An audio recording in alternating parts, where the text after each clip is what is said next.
Leemos en el nombre del Padre, del Hijo y del Espíritu Santo la palabra del Señor en el libro de los Hechos, el capítulo 3, versos del 1 al 10 y el 19. Y dice así la palabra del Señor. Pedro y Juan subían juntos al templo a la hora novena, la de la oración. Y era traído un hombre cojo de nacimiento, a quien ponían cada día a la puerta del templo que se llama La Hermosa, para que pidiese limosna de los que entraban en el templo. Cuando vio a Pedro y a Juan que iban a entrar en el templo, les rogaba que les diese limosna. Pedro con Juan, fijando en él los ojos, le dijo: míranos. Entonces él les estuvo atento, esperando recibir de ellos algo. Mas Pedro dijo: no tengo plata ni oro, pero de lo que tengo te doy. En el nombre de Jesucristo de Nazaret, levántate y anda. Y tomándole por la mano derecha, le levantó, y al momento se le afirmaron los pies y los tobillos, y saltando se puso en pie y anduvo, y entró con ellos en el templo, andando y saltando y alabando a Dios. Y todo el pueblo le vio andar y alabar a Dios, y le reconocían que era el que se sentaba a pedir limosna a la puerta del templo, La Hermosa. Y se llenaron de asombro y espanto por lo que le había sucedido. Verso 19. Así que arrepentíos y convertíos para que sean borrados vuestros pecados, para que venga de la presencia del Señor tiempos de refrigerio. Esto es palabra de Dios. La palabra refrigerio nos recuerda un día de trabajo. Puede ser que usted esté haciendo alguna labor en el patio con estos calores y usted entra y hay una buena limonada o hay unos trocitos de melón y eso es un refrigerio y usted lo acepta como algo grato a su paladar. También la frase o la palabra se puede usar para tiempos. Por ejemplo, usted ha tenido mucho tiempo de exámenes, de estudios o un año difícil de trabajo y usted se toma un refrigerio, es decir, un tiempo para renovar las fuerzas, un tiempo para descansar, un tiempo para vacacionar. Y también hay rachas en la vida. Mi madre siempre decía: mal seas bienvenido si vienes solo. Porque ustedes saben que viene uno y otro y en la casa les pasa. Se rompe la llave del fregadero y con la misma se rompe otra cosa y tú dices: bueno, ¿y esto qué es? Y ahí usted está pidiendo que venga un tiempo de bonanza, un tiempo de refrigerio. Pero hoy el texto nos va a hablar de un refrigerio que va más allá de lo que nosotros conocemos, que es un refrigerio espiritual que sirve para eternidad. Y este texto me gustaría que lo enmarcáramos en el momento en que se produce. Recuerden ustedes que acaba de suceder el día de Pentecostés, allí donde está el derramamiento del Espíritu Santo en Jerusalén, donde hay 3,000 personas que se han bautizado y se han convertido, y Pedro y los apóstoles están predicando al Cristo resucitado para salvación. Así que este hecho o este evento lo estamos leyendo a partir de la acción del Espíritu Santo en la primera iglesia. Y es específicamente un milagro de sanidad. Se produce cuando Pedro y Juan van a ir a orar al templo y se encuentran allí con aquella persona que está pidiendo limosnas. Recuerden ustedes que Hechos fue escrito por Lucas y Lucas era médico. Por eso en el Evangelio de Lucas, como también acá vemos en Hechos, está la especificidad de poner cuál era la dolencia.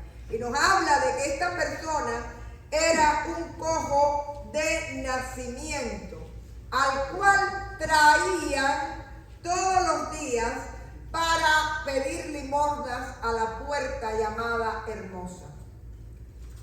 Es interesante porque pudiéramos decir que él nos está dejando saber que era una persona totalmente dependiente. Ni siquiera podía llegar por sí mismo a la puerta, sino que tenía que ser traído, ya fuera por amigos, ya fuera por familia, por aquel núcleo que le sostenía social y emocionalmente. Él venía todos los días a aquel lugar. Y él sabía perfectamente que las personas que pasaban por esa puerta venían 2 veces al día a orar y a ofrecer sacrificios al templo. Así que él se sentaba allí esperando que aquellas personas que venían a orar también tuvieran un corazón misericordioso y un corazón dispuesto a ayudarle, ya fuera con una moneda o algo más. Pero no pasaba de algo material, sería algo de comer o sencillamente una moneda, que era lo que se estilaba. Y por ahí pasan Pedro y Juan. Y como cualquier otro, él les pide ayuda.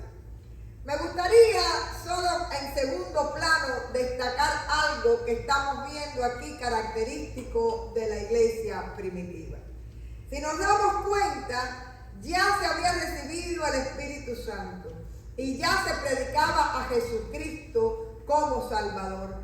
Sin embargo, estos discípulos seguían teniendo sus hábitos de oración y de liturgia como un judío normal. Y ellos vienen al templo a orar.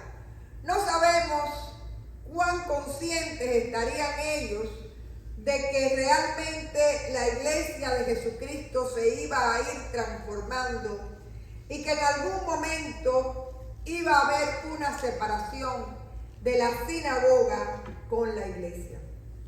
Pero todavía en este momento los cristianos conversos son judíos que continuaban con sus prácticas habituales. Y continúa el relato diciéndonos que cuando este hombre les pide limosna a Pedro y a Juan, lo primero que hacen ellos es que le prestan atención, lo miran, ven cuál es su necesidad y después le invitan a que él preste atención y les dice: míranos, presta atención. Porque él iba a recibir un refrigerio de parte de Dios, pero para eso era importante que estuviera atento, que estuviera dispuesto a escuchar, que estuviera dispuesto a obedecer e incluso que se abriera al cambio que venía a su vida. Fíjense ustedes que no lo dice este capítulo, pero sí lo dice el capítulo 4. Este hombre tenía más de 40 años. Y nunca se había podido valer por sí mismo. Y ahora está ante la posibilidad para él desconocida de que Pedro y Juan le hagan libre y le hagan sobre todo responsable de su vida. Aprender a vivir a esa edad tampoco puede haberle resultado fácil. Pero dice el texto en el verso 5 que el hombre estuvo atento, presto para recibir algo de parte de ellos. Yo pienso que él pensó que iba a ser una moneda mayor que las que habitualmente recibía. O recuerdo una Navidad que cuando Salvation Army estaban en la entrada de los Publix y de los Winn-Dixie para recoger. Yo recuerdo un año que salió en las noticias que alguien puso una prenda de gran valor, una joya de brillantes, ahí en el Winn-Dixie de la 72 y la 87. Y aquello salió incluso por la televisión, ¿no? Porque había sido una ofrenda de gran valor. Yo pienso que eso era lo más que podía esperar aquel hombre, que no tenía más expectativas de cambiar su vida a estas alturas, a esa edad. Pero dice el verso 6 que Pedro le dice: no tengo oro ni plata, pero de lo que tengo te doy en el nombre de Jesucristo de Nazaret, levántate y anda. Y tomándole de la mano derecha, le levantó. Y al momento dice que se afirmaron sus pies, sus tobillos, y comenzó a saltar, y anduvo y saltó y entró al templo con los apóstoles. Es interesante que nos dice el texto que este hombre realmente no tenía expectativas de esperar sanidad. Él estaba esperando alguna moneda más o algo material. Pero lo que le da Pedro se lo da no en su propio poder ni en su propio nombre, sino en el nombre de Jesucristo de Nazaret. Y es el Espíritu Santo el que opera el milagro a través de Pedro. Pero en ningún momento es Pedro quien se hace dueño de esto que ha sucedido. Y fíjense ustedes que al aceptar esta sanidad, el hombre también acepta la dádiva de Dios. Dice que entra al templo alabando al Señor. Esta frase de lo que tengo te doy es importante que la subrayemos, porque Pedro puede dar lo que tiene. Él tiene el conocimiento y la convicción de un Cristo resucitado y tiene la llenura del Espíritu Santo para poder testificar y obrar en favor del Señor. Y es importante que sepamos que hay un privilegio grande con el don de la salvación. Porque si Pedro le hubiera dado una moneda, Pedro se hubiera quedado sin la moneda. Cuando usted comparte lo material, usted pierde algo de lo que da. Pero en este caso, Pedro está dando aquello con lo cual se puede quedar, pero que lo puede compartir y puede ser multiplicado, que es el Evangelio de Jesucristo, la salvación. Y fíjense ustedes que hay una acción de parte de Pedro. No es solo una palabra. Le toma de la mano, lo ayuda a levantarse, y es importante porque ahí Pedro involucra la mirada, involucra la palabra, se involucra con la acción, ayudando a este hombre, y es todo un milagro. Dice que salió saltando. Hermanos, uno se pasa, las personas se pasan dos semanas en un hospital arriba de una cama y hay que salir de ahí al rehab, porque seguro que no vas a salir saltando. Y este hombre, después de 40 años, dice que saltaba y alababa a Dios. El milagro lo hizo el Espíritu Santo a través de Pedro. Pero hubo un hombre dispuesto a escuchar, a obedecer, aunque pareciera un absurdo, porque el hombre hubiera podido decir: ¿cómo me voy a levantar si yo no puedo? Sin embargo, levántate. Y se levantó, tomó la mano de aquel que le estaba levantando y se arriesgó. Y estuvo dispuesto a ser transformado por la acción de Jesús. Y muchas veces esa es nuestra realidad.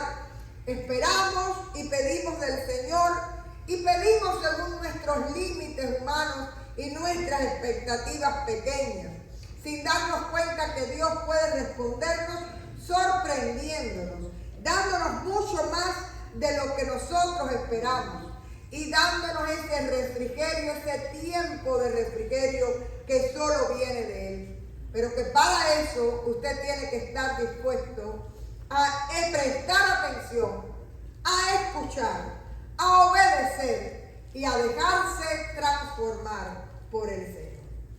Y continúa el texto diciendo que aquellos que estaban alrededor se quedaron asombrados y algunos espantados. Y yo siempre digo que el asombro es el principio de la adoración. Y esta oportunidad la usa Pedro para predicar.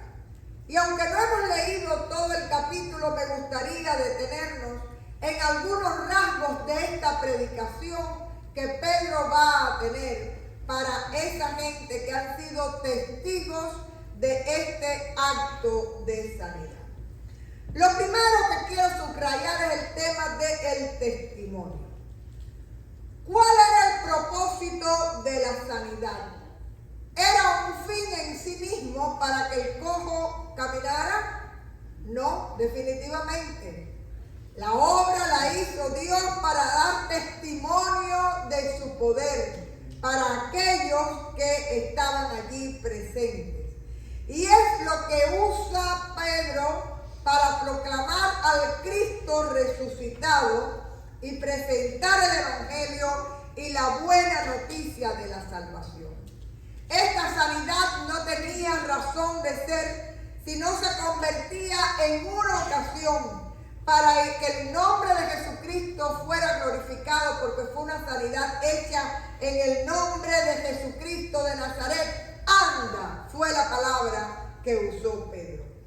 Y Pedro usa este asombro santo para presentarles a ellos que han sido testigos de la sanidad a un Cristo resucitado y de poder. Pero sobre todo, Pedro lo puede hacer porque primero él ha experimentado la acción del Cristo resucitado en su vida y la acción del Espíritu Santo. Este testimonio parte de una experiencia de fe. Y hermanos, esta es la primera idea que les quiero dejar. Usted nunca va a poder predicar ni va a poder testificar algo que no ha sido una convicción de vida. Primeramente, usted tiene que tener esa experiencia, usted tiene que tener esa unción del Espíritu Santo. El Señor pone palabra en su vida, aprender a mirar con los ojos del Señor, dándote cuenta que incluso en medio de la tormenta puedes descansar en Él, como cantábamos hace un momento. Quiere decir que usted puede con sus palabras contar lo que Cristo hace, pero la esencia del evangelismo al cual es llamada la iglesia es testificar, contar lo que Cristo hace en mi vida y en la vida de otros que me rodean. Así que, por supuesto, que eso es lo que hace Pedro, partiendo de que otro elemento importante para evangelizar, partiendo del asombro o de la inquietud de la gente que está alrededor.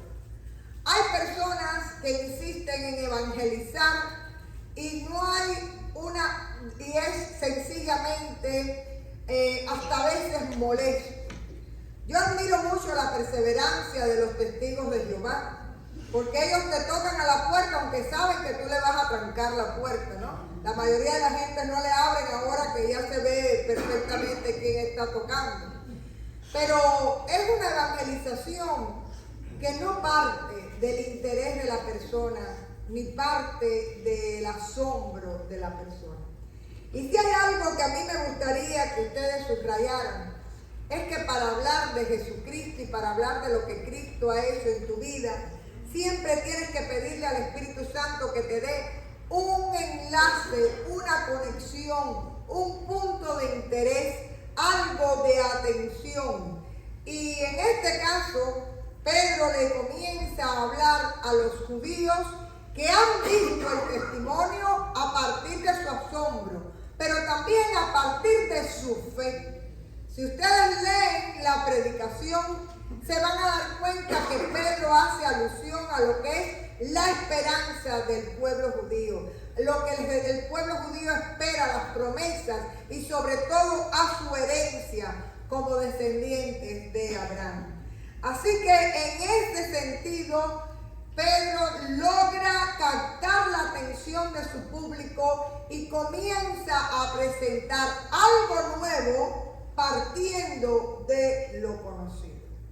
Y no creo que nosotros tengamos que tener una palabrería de alto nivel, ni conocer muchos versos bíblicos recitados, porque a veces eso no hace la conexión.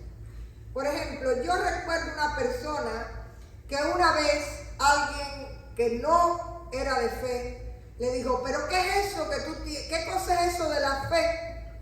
Y aquella persona dijo, es la certeza de lo que se espera, la convicción de lo que no se ve. ¿Es mentira o es verdad? ¿Es verdad? ¿Lo dice Hebreos? Sí, lo dice Hebreos. ¿Él le dijo algo a esa persona? No. Sin embargo, un día yo estaba en un bakery de esta ciudad y la muchacha que estaba despachando le estaba hablando al cliente y le dijo, lo que tienes que tener es fe. Y la persona le dijo, ¿pero fe en qué? Y ella dijo, en Jesucristo, que es el único, el que puede hacer posible lo imposible. En ese es en el que tienes que esperar y creer. ¿El hombre entendió o no entendió? Entendió. ¿En qué lo dijo? En su palabra. ¿A partir de qué? De su testimonio de vida. Y eso es lo importante, que nosotros seamos gente alerta para hablar y compartir lo que tú no vas a perder porque sigue siendo tuyo, pero que tú sabes que va a ser refrigerio para la gente que a ti te rodea. ¿Y cómo lo vas a hacer? A partir de tu experiencia, a partir de tu palabra. Si el sermón de hoy te dijo algo y tú lo compartes con alguien, lo haces con tu palabra. Sencillamente compartes aquello que tocó tu corazón y por qué y cómo lo tocó. Así que esto es lo que usa Pedro. ¿Y para qué lo usa? Bueno, para presentar una fe nueva. Que hay un Cristo que es el Mesías, que ha resucitado y sobre todo les recuerda a ellos, y ustedes lo crucificaron. Pero no los condenan, sino que a partir de ahí viene la esperanza en Cristo. Arrepiéntanse y conviértanse. Porque en el Señor ustedes tienen perdón y tienen salvación. Es interesante que los judíos también hablaban del perdón, pero para ellos había que seguir sacrificando animales para pedir el perdón de Dios. Sin embargo, aquí lo que está apuntando Pedro es, hay perdón, pero en Jesucristo para eternidad. Y ese es el centro de nuestra predicación. Usted nunca predique algo que no sea la esencia. La esencia es Jesucristo en tu vida y la acción del Cristo resucitado en medio nuestro. Amén. Y cuando tratan de darle la gloria a Pedro, ¿qué dice Pedro? No soy yo. Es el Espíritu Santo. De aquel que partió, de aquel que resucitó, pero que nos los dejó en medio nuestro, el que hace que primeramente él haya podido levantar al cojo, pero el que todavía hoy opera para milagro, para sanidad, para consuelo, para acompañamiento, para discernir, para saber cómo pedir, para enseñarnos cuando estamos perdidos, para trazarnos el camino. Ese es el Espíritu Santo que dejó el Señor Jesús en medio de su pueblo. Y que en este caso Pedro lo usa para sanidad y para predicar la palabra. Así que hermanos, tanto hoy como ayer es importante que se predique a Jesucristo, pero como un regalo valioso, con arrepentimiento para perdón de pecados. Y por último, dice el texto, en el verso 19, arrepentíos pues y convertíos para que sean borrados vuestros pecados. Y al borrarse los pecados, llegue de parte del Señor los tiempos de refrigerio. Hermanos, realmente el perdón de los pecados es lo que hace que nos podamos reconciliar con Dios. Y es lo que hace que la unción de la gracia de Cristo pueda operar en nuestras vidas para salvación. Y es algo que usted puede seleccionar. Si usted acepta a Jesucristo, usted puede vivir esos tiempos de refrigerio. Pero la desventura del mundo es cuando la gente no escucha, no obedece, no se abre a la gracia de Dios. Y hoy la iglesia también está llamada a compartir esa esperanza que tenemos en Cristo. Y lo primero que tenemos que hacer es pedirle al Señor, si usted necesita ese tiempo de refrigerio de Dios: Señor, yo estoy aquí, perdóname y restáurame, pero déjame experimentar ese tiempo de refrigerio en ti. Un tiempo que incluso en medio de la tormenta yo pueda vivir tu paz. Un tiempo en que en medio de las circunstancias difíciles yo no pierda tu gozo. Un tiempo en el cual tú puedas sacar de mi corazón las raíces de amargura que me están calando fuerte. Y sobre todo que tú me llenes de tu presencia, de tu paz y de tu amor. Así que comencemos en nosotros este proceso de pedirle al Señor que nos dé la plenitud del tiempo de refrigerio que Él tiene para nosotros hasta la eternidad. Pero especialmente comparta esta buena noticia con aquellos que le rodean. Porque en realidad la iglesia de Jesucristo hoy es la única que puede traer un tiempo de refrigerio a este mundo caído. Amén.